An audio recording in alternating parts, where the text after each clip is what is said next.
The letter arrived at dawn, sealed with wax the color of dried blood, and Eleanor Whitmore knew before she broke it that her carefully built life was about to collapse. Your father's name has resurfaced in the Ashford inquiry. Say nothing. Trust no one at Ashford Hall. She read it 3 times at the narrow desk in the governess's quarters, her hands steady only because she willed them to be. Below her window, the Yorkshire moors stretched grey and indifferent toward a sky heavy with coming rain, and somewhere in the east wing, her charge, 9-year-old Thomas, ward of Duke Nathaniel Ashford, was likely still asleep, unaware that the man who had taken him in, the man who had returned from the war with a limp and a silence that filled whole rooms, was about to be destroyed by the same lie that had destroyed her father 5 years before. She had come to Ashford Hall under a different surname. She had told herself it was only to observe, only to understand what had truly happened at Balaclava Ridge, only to find some shred of evidence that might clear her father's ruined name, even posthumously.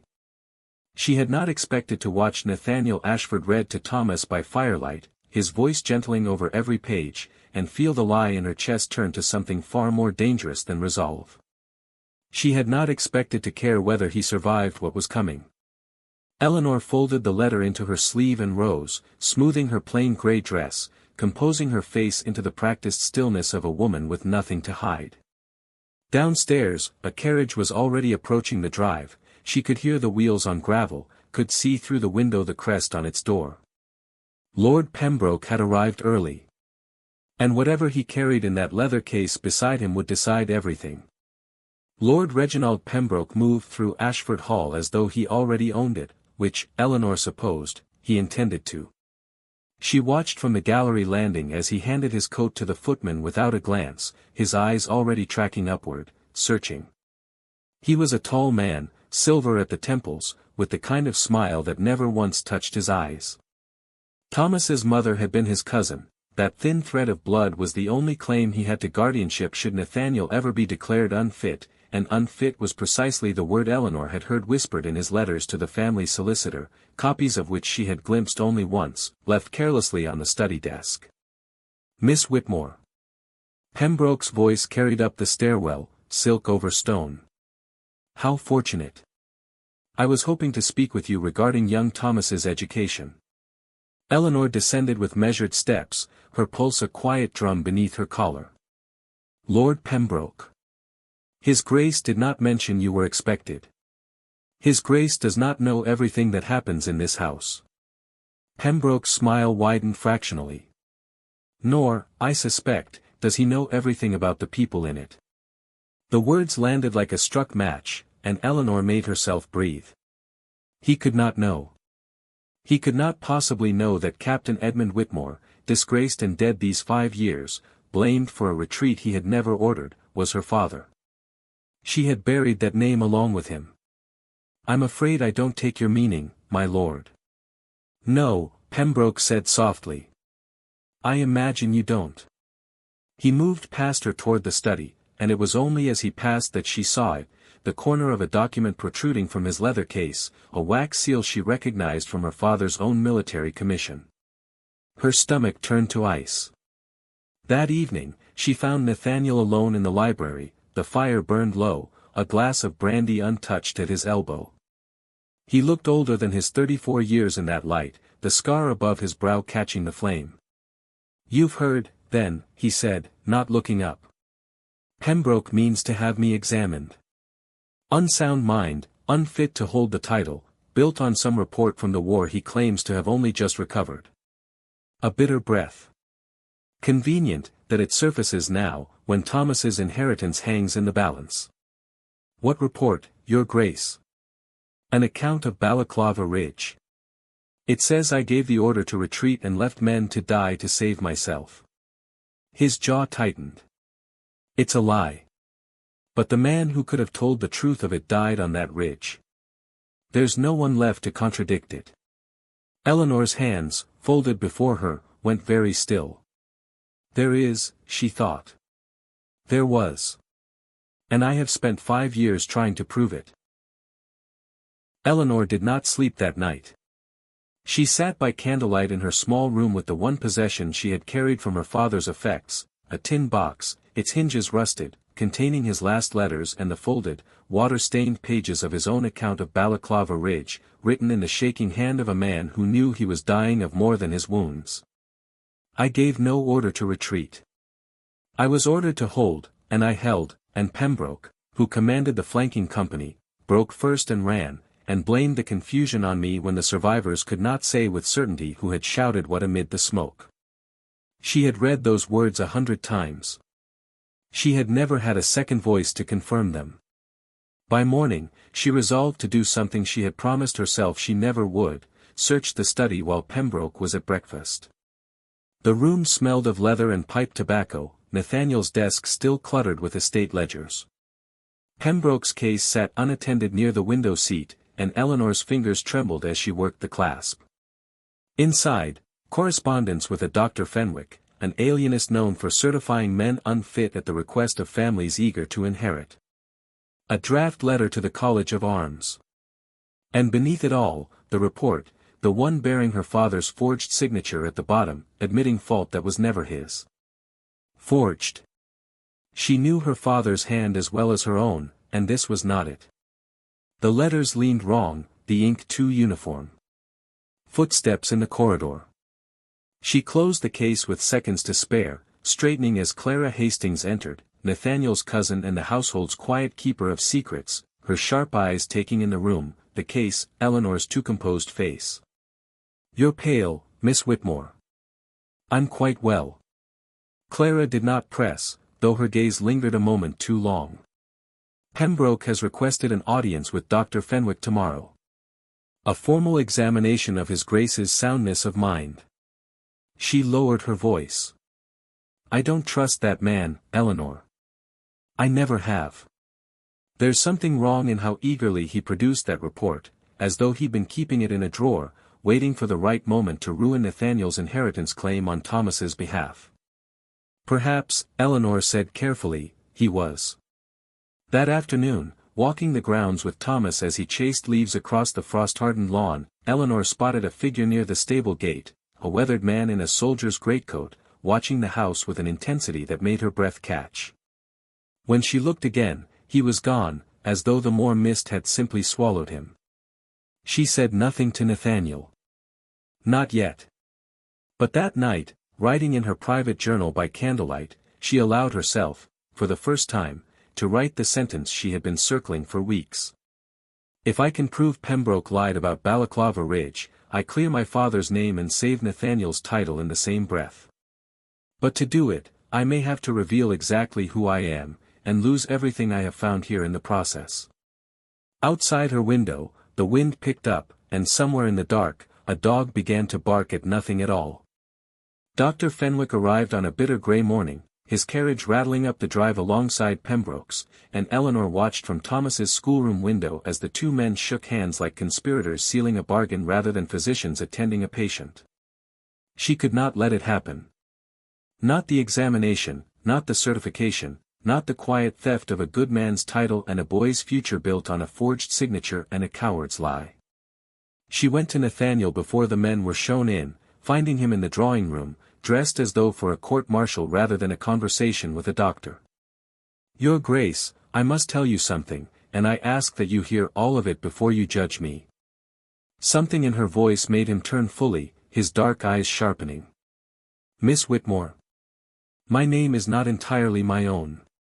My father was Captain Edmund Whitmore." She watched his face for the recognition, and it came, swift and stricken. "I came to Ashford Hall under my mother's maiden name because I needed to understand what happened at Balaclava Ridge, and because I believed, I still believe, that the report blaming him was false. I did not know, when I accepted this position, that the same lie would be turned against you." For a long moment Nathaniel said nothing.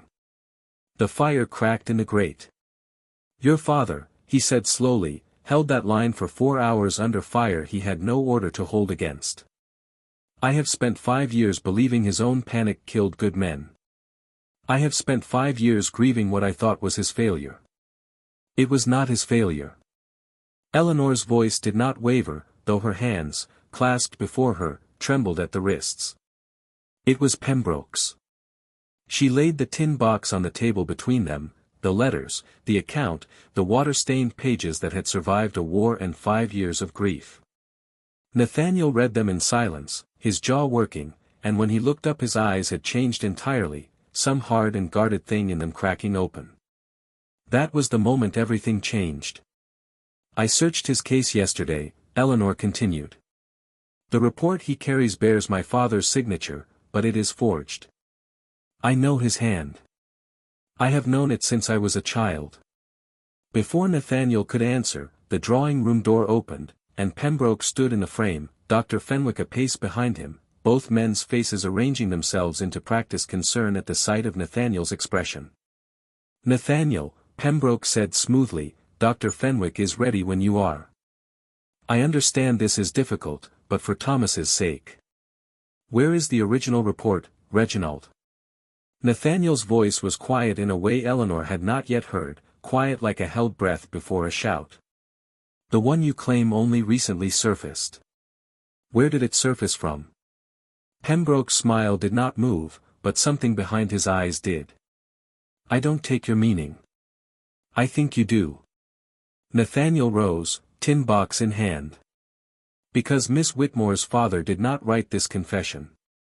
He died holding a line you abandoned, and I intend to find every man who survived that ridge and ask them, one by one, exactly what they saw.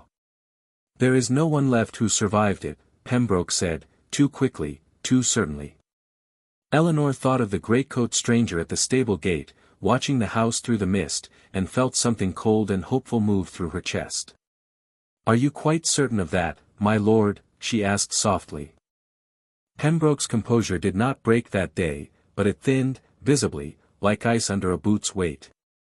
Dr. Fenwick, sensing the ground shifting beneath a bargain he'd been paid to keep, made his excuses and departed before luncheon, muttering about rescheduling that never came. But Pembroke did not leave. He remained at Ashford Hall like a held breath, watching, and Eleanor felt his eyes on her at every meal, every corridor, every moment she spent near Nathaniel or Thomas. He knows you have doubts, Clara said that evening, finding Eleanor in the small parlor, the tin box now locked in Nathaniel's study safe. A man like Pembroke doesn't retreat quietly. He digs in. Then we must dig faster. Eleanor's hands were not steady now, the effort of holding composure through the long day had worn something loose in her. There was a soldier at the stable gate yesterday. A man in a greatcoat. I've seen no one matching that description among the staff. Clara's expression sharpened. A deserter, perhaps, or a beggar off the moor road. But if he was a survivor of Balaclava Ridge. Then Pembroke lied when he said none remained. Eleanor rose, pulling her shawl tight. I mean to find him before Pembroke does.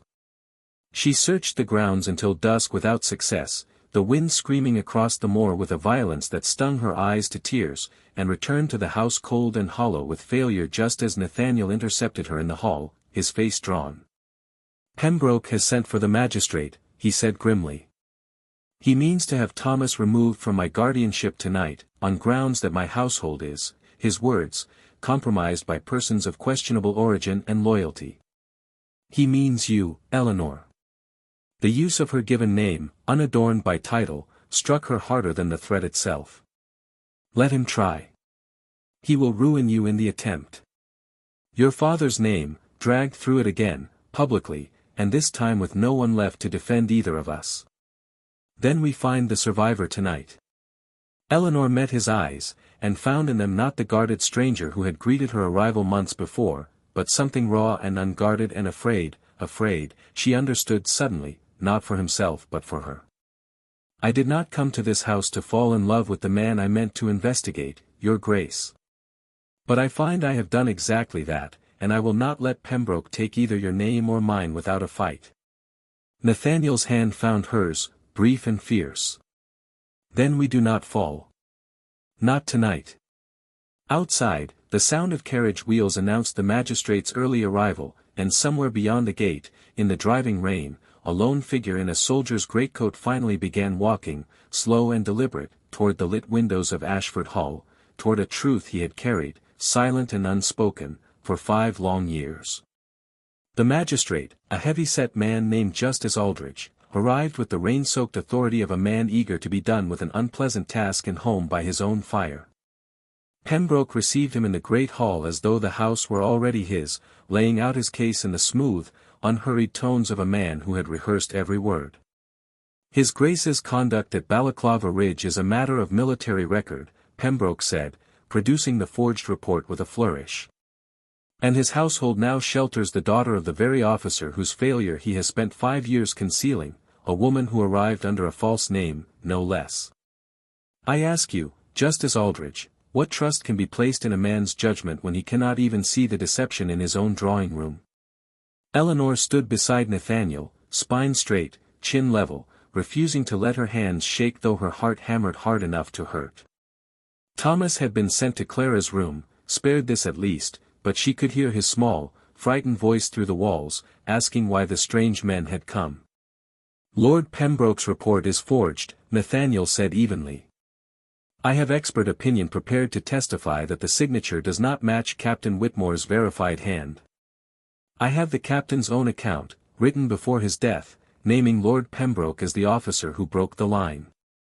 The word of a dead man, Pembroke said, against the word of a living one. Sentiment, Your Grace, is not evidence. For a terrible moment, Eleanor felt the room tilt toward Pembroke's certainty, felt Aldrich's gaze move between them, weighing, and understood with sick clarity that documents and dead men's letters might not be enough against a title and a confident voice. Then the great hall doors opened, letting in a gust of storm wind and rain, and the man in the soldier's greatcoat stepped across the threshold, hat in his weathered hands, water streaming from his shoulders onto the marble floor. Forgive the hour, he said, his voice rough with disuse and old smoke. My name is Sergeant Josiah Kane.